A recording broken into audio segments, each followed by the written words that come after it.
CCE यानी कि सतत एवं समग्र मूल्यांकन की हम बात कर रहे थे। उसके अंदर हमने देख लिया कि मूल्यांकन के कितने भागों में बांटा है, उसको 3 भागों में। तो उसका देख लिया हमने कि अपना जो फॉर्मेटिव असेसमेंट है, 2 फॉर्मेटिव असेसमेंट के आयोजन के बाद क्या किया जाता है, फर्स्ट सेमेस्टर असेसमेंट का क्या करवाया जाता है, आयोजन करवाया जाता है। और अंतिम थर्ड और फोर्थ फॉर्मेटिव असेसमेंट का आयोजन करने के बाद सेकंड सेमेस्टर असेसमेंट का क्या किया जाता है, आयोजन किया जाता है। आज नेक्स्ट हम बात करते हैं अपना फॉर्मेटिव असेसमेंट ये क्या होता है। कि अपना जो फॉर्मेटिव असेसमेंट होता है वो क्या होता है, संपूर्ण सत्र में इस प्रकार के 4 असेसमेंट होते हैं और प्रत्येक असेसमेंट 10% का होता है। अर्थात अपना जो फॉर्मेटिव असेसमेंट है इसका कुल पूर्णांक कितना होता है, 40% होता है। नेक्स्ट अपना कौन सा आता है, समेस्टिव असेसमेंट।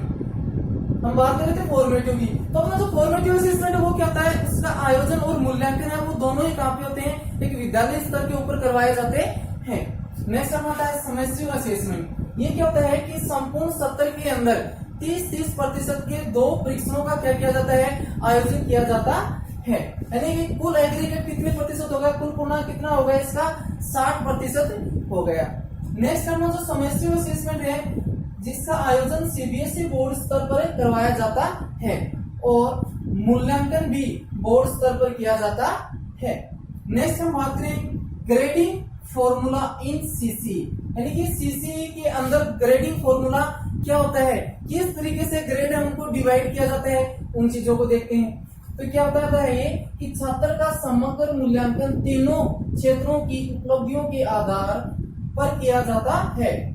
सीसी में ग्रेडिंग फॉर्मूला क्या बताता है कि एक छात्र का मूल्यांकन है, सतत जो समग्र मूल्यांकन है वो तीनों स्तरों की उपलब्धियों के आधार पर किया जाता है। तीनों स्तर कौन से, अपना पार्ट फर्स्ट शैक्षणिक स्तर, दूसरा सह शैक्षणिक स्तर और थर्ड कौन सा था, सह शैक्षणिक गतिविधियां। यानी कि इन तीनों का कुल मिलाकर क्या किया जाता है, तीनों का क्या किया समग्र मूल्यांकन किया जाता है। उसी के आधार पर क्या किया जाता है, उसको ग्रेडों का क्या किया जाता है, निर्धारण किया जाता है।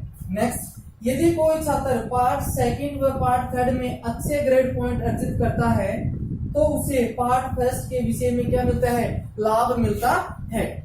इसका मतलब क्या है कि यदि सह शैक्षणिक गतिविधियां और सह शैक्षणिक जो अन्य गतिविधियां उनका यदि उनके अंदर ग्रेड पॉइंट अच्छे हैं तो अपना जो पार्ट फर्स्ट होता है शैक्षणिक स्तर का, उसके विषय को क्या कर दिया जाता है, अपग्रेड कर दिया जाता है। नेक्स्ट हम देखते हैं अपना, हम बात करेंगे अपने ग्रेड पॉइंट की। तब देखते हैं कि ग्रेड पॉइंट यानी कि सीसी के अंदर ग्रेड पॉइंट का क्या फॉर्मूला वो देखते हैं। तो मैंने बताया था कि अपने क्या होता है कि यदि पार्ट सेकंड और थर्ड के अंदर अच्छे अंक प्राप्त करता है तो फर्स्ट जो पार्ट है उसके विषय की जो ग्रेड है उसको क्या कर दिया जाता है, अपग्रेड कर दिया जाता है। तो कितने पॉइंट अर्जित करने पर पार्ट फर्स्ट है उसके विषय को अपग्रेड कर दिया जाता है वो देखते हैं। तो यदि बच्चा पार्ट सेकंड और थर्ड के अंदर क्या करता है, 30 से 42 तक ग्रेड पॉइंट यदि हासिल करता है तो क्या होगा उसमें कि अपना जो पार्ट फर्स्ट के 2 विषयों की ग्रेड उस ग्रेड में क्या कर दी जाएगी, अपग्रेड कर दी जाएगी। इसका मतलब क्या है कि यदि बच्चा पार्ट सेकंड और पार्ट थर्ड के अंदर क्या करता है, 30 से 42 अंक तक क्या करता है, ग्रेड पॉइंट हासिल करता है, तो अपना जो पार्ट फर्स्ट होता है उसके 2 विषयों की जो ग्रेड होती है उसको उस ग्रेड के अंदर क्या कर दिया जाता है, अपग्रेड कर दिया जाता है।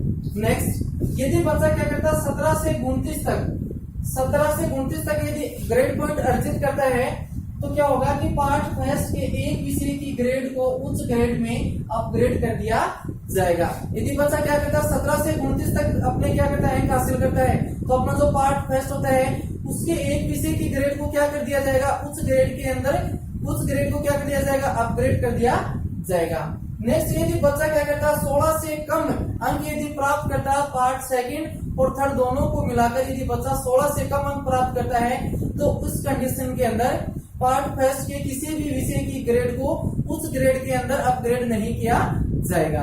नेक्स्ट हम बात करेंगे शैक्षणिक क्षेत्र में ग्रेडिंग फॉर्मूला क्या होता है, यानी कि अपना जो शैक्षणिक सत्र है उसके अंदर ग्रेडिंग फॉर्मूला किस तरीके से काम करता है, कैसे होता है उसको देखेंगे, क्योंकि यहाँ से क्या है लास्ट टाइम क्वेश्चन पूछा गया है तो अब उसको देखते हैं कि शैक्षणिक सत्र के अंदर ग्रेडिंग फॉर्मूला क्या होता है। नेक्स्ट हम बात करते हैं अपना शैक्षणिक स्तर के अंदर ग्रेडिंग फॉर्मूला कैसे होता है कि एक बच्चा कितने प्राप्त करता है तो उसको कौन सी ग्रेड मिलेगी, कितने से कितने प्राप्त करता है उसे कौन सी ग्रेड मिलेगी और कितने अंक मिलेंगे, उसको देखते हैं। यदि बच्चा क्या करता है 91 से लेकर 100 तक अंक क्या करता है प्राप्त करता है, कहां से 91 से लेकर 100 तक यदि अंक प्राप्त करता है तो उस बच्चे को कौन सी ग्रेड मिलेगी A1। कौन सी ग्रेड मिलेगी A1। और कितने ग्रेड पॉइंट मिलेंगे 10। दूसरी बात, यदि बच्चे को 81 से 90 के बीच क्या है 81 से 90 तक यदि अंक प्राप्त होते हैं तो उसे कौन सी ग्रेड मिलेगी A2 ग्रेड मिलेगी। और ग्रेड पॉइंट कितने होंगे 9 होंगे। ठीक है। नेक्स्ट 71 से 80 तक यदि बच्चा अंक प्राप्त करता है तो उसे कौन सी ग्रेड मिलेगी B1 ग्रेड मिलेगी। और ग्रेड पॉइंट कितने होंगे उसके 8 होंगे। नेक्स्ट यदि बच्चा 61 से 70 तक क्या करता है अंक प्राप्त करता है तो उसे कौन सी ग्रेड मिलेगी B2 ग्रेड मिलेगी। और ग्रेड पॉइंट कितने होंगे उसके 7। नेक्स्ट यदि बच्चा 51 से 60 तक प्राप्त करता है तो उसे कौन सी ग्रेड मिलेगी C1 ग्रेड मिलेगी। और ग्रेड पॉइंट कितने होंगे 6। नेक्स्ट यदि बच्चा 41 से 50 तक यदि ग्रेड प्राप्त करता है तो उसे कौन सी ग्रेड मिलेगी C2 ग्रेड मिलेगी। और ग्रेड पॉइंट कितने होंगे उसके 5। यदि बच्चा है वो 33 से 40 तक प्राप्त करता है तो कौन सी ग्रेड मिलेगी B। और ग्रेड पॉइंट कितने होंगे 4। नेक्स्ट यदि 21 से 32 तक क्या होते हैं अंक प्राप्त होते हैं या प्राप्तांक होते हैं तो कौन सी ग्रेड मिलेगी E1। लेकिन इसके अंदर क्या नहीं होगा ग्रेड पॉइंट नहीं मिलेंगे। नेक्स्ट और यदि बच्चा क्या करता है 20 से कम प्राप्तांक प्राप्त करता है तो उसे कौन सी ग्रेड मिलेगी E2 ग्रेड मिलेगी। इसमें अब क्वेश्चन किस तरीके से पूछता है कि यदि कोई बच्चा है 91 से 100 तक प्राप्तांक प्राप्त करता है तो उसे कौन सी ग्रेड मिलेगी और या उसे कौन सी ग्रेड दी जाएगी। तो अपना आंसर क्या रहेगा A1 ग्रेड प्राप्त करेगा। यदि ग्रेड पॉइंट की बात करें तो कितने ग्रेड पॉइंट होंगे उसके 10 होंगे। यदि बच्चा क्या करेगा 81 से 90 तक अंक प्राप्त करेगा तो उसे कौन सी ग्रेड मिलेगी A2 ग्रेड प्राप्त होगी। ग्रेड पॉइंट कितने होंगे उसके 9। नेक्स्ट यदि 71 से 80 मिलते हैं तो कौन C grade B1 grade point 8 हो जाएंगे। 61 से 70 के बीच यदि प्राप्त करता है तो कौन सी ग्रेड B2 पॉइंट कितने हो जाएंगे अपने 7 हो जाएंगे। यदि 51 से 60 तक यदि प्राप्तांक प्राप्त करता है तो कौन सी ग्रेड C1 और ग्रेड पॉइंट की बात करें तो 6 हो जाएगी। उसके बाद 41 से 50 तक यदि बच्चा ग्रेड प्राप्तांक प्राप्त करता है तो कौन सी ग्रेड मिलेगी C2 और प्राप्तांक ग्रेड पॉइंट है वो कितने होंगे इसके 5। यदि बच्चा 33 से 40 तक अंक प्राप्त करता है तो कौन सी ग्रेड मिलेगी D ग्रेड। पॉइंट कितने होंगे 4। यदि 21 से 32 तक अंक प्राप्त करता है तो कौन सी ग्रेड मिलेगी बच्चे को E1 ग्रेड दी जाएगी। और 20 से यदि कम अंक प्राप्त करता है तो कौन सी ग्रेड दी जाएगी E2 ग्रेड दी जाएगी। तो हमें ध्यान में रखना है कि प्रश्न कैसे ही पूछे कि 91 से 100 के बीच अंक प्राप्त करने पर कौन सी ग्रेड A1, 81 से 90 तक A2। तो इन चीजों को हमें क्या करना है ध्यान में रखना है। नेक्स्ट हम बात करेंगे CGPA यानी कि ग्रेड को किस तरीके से निर्धारण किया जाता है। ग्रेड है वो किस तरीके से दी जाती है उनको देखते हैं। नेक्स्ट हम बात करते हैं अपना CGPA। किसकी बात करते हैं CGPA। यानी कि ये CGPA क्या होता है इसका जो ग्रेड पॉइंट है उनका प्राप्तांक है ग्रेड और ग्रेड जो पॉइंट है उसके निर्धारण में CGPA की क्या भूमिका होती है उसको देखते हैं। तो सबसे पहले अपना होगा CGPA की फुल फॉर्म क्या होती है। CGPA का पूरा नाम क्या होता है तो क्या होता है कम्युलेटिव ग्रेड पॉइंट एवरेज। क्या होता है CGPA का पूरा नाम कम्युलेटिव ग्रेड पॉइंट एवरेज। इसका मतलब क्या होता है कि जब परीक्षा के अंदर क्या होता है कि बच्चा सभी विषयों के अंदर क्या करता है अलग अलग ग्रेड क्या करता प्राप्त करता है और उन सभी ग्रेडों के क्या किया जाता है औसत का निर्धारण किया जाता है। यानी ठीक है इंग्लिश के अंदर उसने A1 प्राप्त किया है, हिंदी के अंदर उसने B2 प्राप्त किया है, मैथ के अंदर उसने C1 प्राप्त किया है। इस तरीके से क्या करते हैं एग्जाम के अंदर बच्चा अलग अलग विषय में क्या करता है अलग अलग क्या करता है ग्रेडों को क्या करता है हासिल करता है और उसके बाद उन सभी ग्रेडों को मिलाकर क्या किया जाता है कि औसत ग्रेड का निर्धारण किया जाता है। वो किसके द्वारा किया जाता है CGPA के द्वारा किया जाता है। तो देखते हैं कि CCE में सभी विषयों की ग्रेड का औसत पॉइंट निर्धारित किया जाता है जिसे क्या कहा जाता है CGPA कहा जाता है और यह अधिकतम 10 तक हो सकता है। हमसे यह कोई पूछ रही सीजीपीए की फुल फॉर्म क्या होती है, तो क्या होती है कम्युलेटिव ग्रेड पॉइंट एवरेज। या हमसे ये पूछे कि सीजीपीए की अधिकतम कहां तक हो सकता है, तो कहां तक हो सकता है सीजीपीए अधिकतम 10 तक हो सकता है। नेक्स्ट हम बात करें कि राजस्थान के संदर्भ में अपनी जो सीसीए जो प्रणाली है उसको कब अपनाया गया, तो देखते हैं कि राजस्थान में सीसीई प्रणाली वर्तमान में प्राथमिक स्तर पर लागू है। यानी कि एट प्रेजेंट अपना जो राजस्थान के अंदर जो प्राथमिक स्तर है 1 से 5 तक जो कक्षा है उसके अंदर क्या किया गया है, सीसीई प्रणाली को लागू किया गया है। और कितने चरणों में लागू किया गया है, उसको 3 चरणों में लागू किया गया है। कौन कौन से 3 चरण है, मैं बात करूं प्रथम चरण की, तो प्रथम चरण कब से कब तक है, 2010-11 में कक्षा 1 से 5 तक जयपुर व अलवर जिले के 60 प्राथमिक विद्यालयों में पायलट प्रोजेक्ट के रूप में शुरू किया गया है। एक यानी कि अपनी जो सीसी प्रणाली है वो राजस्थान के अंदर 3 चरणों में क्या की गई है, लागू की गई है। तो प्रथम चरण के अंदर क्या किया गया है कि 2010-11 का जो सत्र था उसके अंदर क्या किया गया, अलवर जयपुर और अलवर जिले के जो 60 प्राथमिक विद्यालय थे ना उसके अंदर सीसी प्रणाली को क्या किया गया है, अपनाया गया है। और उसमें किस रूप में अपनाया गया है, तो पायलट प्रोजेक्ट के रूप में अपनाया गया है। नेक्स्ट अपना है दूसरा चरण। तो दूसरे चरण में क्या है कि सत्र 2012-13 में राजस्थान के 178 विकास खंडों में 3059 प्राथमिक विद्यालयों में शुरू किया गया है। यानी कि दूसरे चरण में क्या किया गया कि 2012-13 का सत्र के अंदर क्या किया गया, 178 विकास खंडों की 3059 जो प्राथमिक विद्यालय थे उसके अंदर क्या किया गया, सीसी प्रणाली को लागू किया गया। और साथ में ही क्या किया गया, और साथ में ही कक्षा 6 से 8 तक के लिए पायलट प्रोजेक्ट भी शुरू किया गया। तो ये पूछ ले कि कक्षा 6 से 8 तक के लिए पायलट प्रोजेक्ट है वो किस सत्र में शुरू किया गया, तो किस सत्र में शुरू किया गया, 2012-13 में। नेक्स्ट और अंतिम चरण अपना आता है तीसरा चरण। तीसरे चरण में क्या होता है कि 2013-14 में राजस्थान के 5811 प्राथमिक विद्यालयों में सीसीई प्रणाली को क्या किया गया है, लागू किया गया है। तीसरे चरण में क्या किया गया है कि 2013-14 के सत्र के अंदर राज्य के 5811 प्राथमिक विद्यालयों में सीसीई प्रणाली को लागू किया गया है। नेक्स्ट हम बात करेंगे, देखते हैं अपना नेक्स्ट आगे।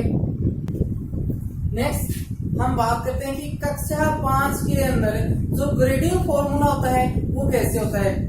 मतलब कक्षा 5 के अंदर बच्चा है कितने से कितने तक अंक प्राप्त करता है तो उसे कौन सी तो ग्रेड दी जाएगी और ग्रेड पॉइंट उसके क्या रहेंगे उस चीज को देखते हैं। तो यहाँ से भी प्रश्न पूछे जाते हैं, उन चीजों को देखते हैं कि कक्षा 5 में ग्रेडिंग प्रणाली यानी कक्षा 5 के अंदर वो ग्रेड किस तरीके से दी जानी है, कितने से कितने अंक प्राप्त करता है तो कौन सी ग्रेड दी जाएगी और कितने ग्रेड पॉइंट अर्जित करेगा वो चीज देखते हैं। यदि कक्षा 5 के अंदर बच्चा क्या होता है, यदि कक्षा 5 के अंदर बच्चा 90 से लेकर 100 तक अंक प्राप्त करता है, चाहे 90 के बाद उसे वो बच्चा 91, 92, 93 या 99 तक या 100 तक कितने भी अंक प्राप्त करे तो उसे कौन सी ग्रेड दी जाएगी, A+। कौन सी ग्रेड दी जाएगी, A+ ग्रेड दी जाएगी। और उसका जो प्रमाण पत्र उसमें क्या लिखाएगा, आउटस्टैंडिंग। क्या लिखाएगा, A+ ग्रेड मिलेगी और उसे क्या लिखा हुआ मिलेगा, आउटस्टैंडिंग। और कितने ग्रेड पॉइंट मिलेंगे उसको, 5। नेक्स्ट, यदि बच्चा 75 से 89 तक, 75 के बाद वो 76 प्राप्त करे, 77 करे, चाहे 80 करे, चाहे 81 या 89 लास्ट तक क्या करे अंक प्राप्त करे तो उसे कौन सी ग्रेड दी जाएगी, A। कौन सी ग्रेड दी जाएगी, A। और साथ में क्या लिखा हुआ मिलेगा, एक्सीलेंट। यदि A+ ग्रेड है तो क्या मिलेगा, आउटस्टैंडिंग। और यदि क्या करेगा बच्चा 75 से 89 तक क्या करेगा अंक प्राप्त करेगा, कौन सी ग्रेड मिलेगी, ग्रेड A। और क्या लिखा हुआ मिलेगा, एक्सीलेंट। और ग्रेड पॉइंट कितने होंगे, 4। नेक्स्ट, यदि बच्चा क्या करता है 56 से लेकर 74 तक अंक प्राप्त करता है तो उसे कौन सी ग्रेड दी जाएगी, B ग्रेड दी जाएगी। और क्या लिखा हुआ मिलेगा साथ में, वेरी गुड, बहुत अच्छा। और कितने ग्रेड पॉइंट अर्जित करेगा, 3। नेक्स्ट, यदि बच्चा क्या करता है 35 से 55 तक अंक क्या करता है, प्राप्त करता है या प्राप्तांक प्राप्त करता है, तो उसे कौन सी ग्रेड दी जाएगी, ग्रेड सी दी जाएगी। और क्या लिखा हुआ मिलेगा, ओनली गुड, केवल अच्छा। कितने पॉइंट मिलेंगे, इसे कितने ग्रेड पॉइंट मिलेंगे, 2। यदि बच्चा 0 से 34 तक अंक प्राप्त करता है तो कौन सी ग्रेड दी जाएगी, उस बच्चे को ग्रेड डी। और साथ में क्या लिखा हुआ होगा, स्कोप ऑफ इम्प्रूवमेंट, यानी कि आपको क्या है, सुधार की जरूरत है। नेक्स्ट देखते हैं कि राज्य में कक्षा 1 से 2 तक कुल कितने परीक्षण होते हैं। अपनी कक्षा 1 से लेकर 2 तक कुल कितने परीक्षण होते हैं, 8 परीक्षण होते हैं। और न्यूनतम ग्रेड कौन सी होगी, सी। यदि हमसे पूछे कि कक्षा 1 से लेकर 2 तक कुल कितने परीक्षण होते हैं, तो कुल कितने परीक्षण होते हैं, 8 होते हैं। और पूछे कि न्यूनतम ग्रेड क्या होती है, तो कौन सी, आंसर क्या हो जाएगा अपना, सी। नेक्स्ट, कक्षा 3 से 5 तक कुल कितने परीक्षण होंगे, 6 परीक्षण होते हैं। और 5 प्रकार की क्या दी जाती है, उसे ग्रेड दी जाती है। और न्यूनतम ग्रेड कौन सी होती है, डी। तो ये पूछे कि कक्षा 3 से लेकर 5 तक कुल कितने परीक्षण होते हैं, तो 6 परीक्षण होते हैं। और कुल कितनी ग्रेड होती है, तो 5 होती हैं। और न्यूनतम ग्रेड कौन सी दी जाएगी, डी दी जाएगी। तो हम फिर से एक बार देख लेते हैं, कक्षा 5 के अंदर ग्रेडिंग प्रणाली है, उसका एक बार फिर से देख लेते हैं। तो यदि बच्चा क्या करता है, 90 से 100 तक प्राप्त करता है तो कौन सी ग्रेड दी जाएगी, A+ आउटस्टैंडिंग। और कितने पॉइंट मिलेंगे, 5। यदि बच्चा 75 से 89 तक प्राप्त करता है तो कौन सी ग्रेड दी जाएगी, A ग्रेड। और क्या लिखा हुआ मिलेगा, एक्सीलेंट। और ग्रेड पॉइंट कितने मिलेंगे, 4। नेक्स्ट, यदि बच्चा क्या करता है, 56 से 74 तक अंक प्राप्त करता है तो कौन सी ग्रेड दी जाएगी, B ग्रेड दी जाएगी। और साथ में क्या लिखा हुआ मिलेगा, वेरी गुड। और कितने ग्रेड पॉइंट मिलेंगे, 3। नेक्स्ट, यदि बच्चा क्या करता है, 35 से 55 तक अंक प्राप्त करता है तो कौन सी ग्रेड दी जाएगी, C ग्रेड। और क्या लिखा हुआ मिलेगा, साथ में ओनली गुड। और कितने ग्रेड पॉइंट मिलेंगे, 2। नेक्स्ट, और क्या होता है, यदि बच्चा 0 से 34 तक अंक प्राप्त करता है तो कौन सी ग्रेड दी जाएगी, B ग्रेड। और कितने ग्रेड पॉइंट मिलेंगे, 1। और क्या लिखा हुआ मिलेगा, स्कोप ऑफ इम्प्रूवमेंट, यानी कि आपको क्या है, सुधार की जरूरत है। नेक्स्ट आगे देखते हैं हम अपना